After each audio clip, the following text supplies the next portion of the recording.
My name is Wesley Harris. I'm a first degree black belt in CTF Taekwondo, stands for Chung So Kwan Taekwondo Federation. I've been training for around 2.5 years. I'm going to be demonstrating a side kick. The purpose of a side kick is a defense technique, as if a person is coming in on you with punches, a side kick will shove them off of you, create distance in between you and your opponent. As he will come on me, and I will demonstrate how a side kick can be used in this situation. See, I pushed him back. I have distance in between me and my target. Just creates distance. Target areas of a side kick. You can hit him anywhere you want to, but the most important you could probably hit is the top of the knee joint, which will snap their knee. Stomach area, solar plex, to break ribs. That's what mainly it's used for, to break ribs. And possibly to the nose, would break their nose. To the throat, but we wouldn't go there. But mainly the body area. For a street fight, you wouldn't go to the body area because they could possibly catch your leg and they could put you on the ground. So mainly to the top of the knee would be the best option, to snap their knee to disable them to come after you. So to break down the kick, there's multiple elements. There are your feet, your hands, and the chamber of the knee.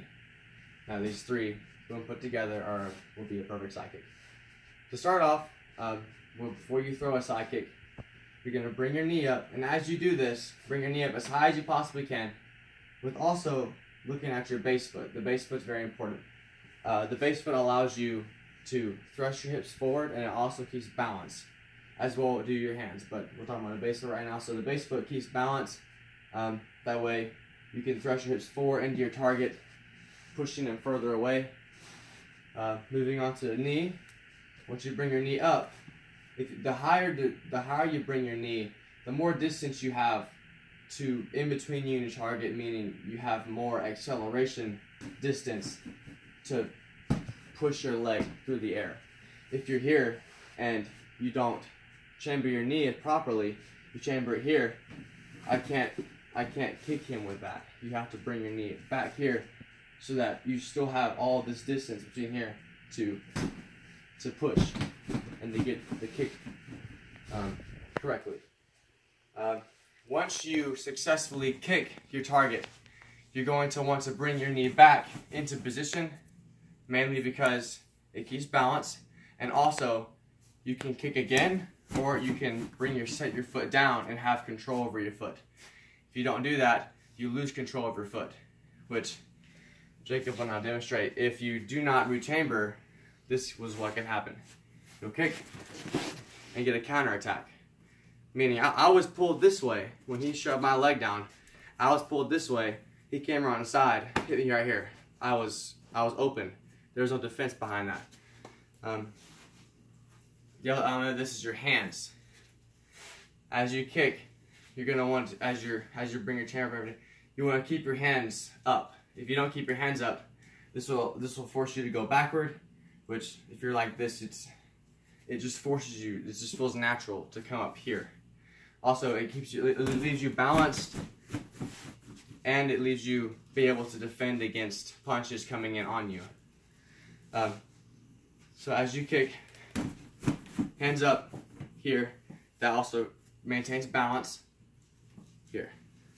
So to recap the kick, we have the base foot pointing, or the heel of the foot pointing toward your target, which will allow your hips to open up. And as you chamber your leg, you want to bring your knee as high as possible because you have more distance in between here. If you bring it up to about halfway, you see I have less distance, and I have no real. You're gonna have to come. It's just not gonna work. There's no power behind that. You want to have back here, be able to have as much as possible in between your target. Remember to rechamber your kick. If you don't do that, here, the kick controls you instead of you controlling the kick. So you gotta make sure you gotta rechamber, and you can caught the kick again. You can put it down, control. You can go back out of it like this. multiple different ways if you reach and your leg. Now I will demonstrate a full strike on Bob to show the power behind the side kick. As I said, the kick is very lethal if used correctly, but without responsibility it can cause major damage. But this is just the kick full force. Hands up, chamber, three chamber. And that is a side kick.